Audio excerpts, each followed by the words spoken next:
Hindi makakwalify ang mag-asawang Pacifico Curly Discaya at Rowena Sara Discaya bilang state witnesses dahil hindi sila ang least guilty sa anomalya sa flood control projects. Ito ang diniklara ng lead chairman ng Infra Committee na si House Committee on Public Accounts at Bicol Saro Party List Representative Terry Ridon matapos ang unang pagharap ng lalaking Discaya sa pagdinig noong Lunes. Hindi sila kwalipikado base sa least guilty na pamantayan. Para sa akin, kasama sila sa most guilty sa corruption at flood control projects, pahayag ni Ridon. Sa halip niya na isa-ilalim sa Witness Protection Program ng Department of Justice ang mag-asawang Discaya, ay dapat kasuhan ng mga ito ng mga non-bailable cases katulad ng plunder at corruption of public officials. Gaya ng nabanggit ng isang miyembro namin sa komite, pwede silang kasuhan ng plunder at ang ebidensya ay yung mismo affidavit nila kung saan inamin nila na involved sila sa korupsyon, ani Ridon sa panayam matapos ang pagdinig.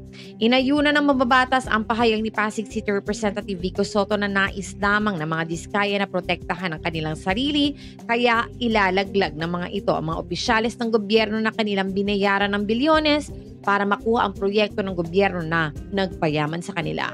Bukod dito, hindi umano kapanipaniwala ang mga affidavit ni Discaya dahil bagamat inamin ng mga ito na nagsimula sila mangontrata ng flood control projects noong 2016 ay tanging mga politiko at opisyalis ng Department of Public Works and Highways na nakatransaksyon ng mga ito mula 2022 ang kanilang naaalala.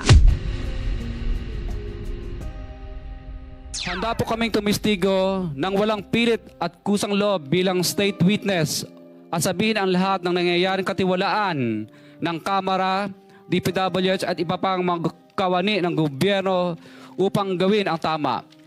Kami ay lubos na humihingi ng tulong sa Senate Blue Ribbon Committee na pinamumunuan ng buting Chairman Senator Dante Marcoleta at kay President Bongbong Marcos para sa proteksyon at seguridad ng aming pamilya.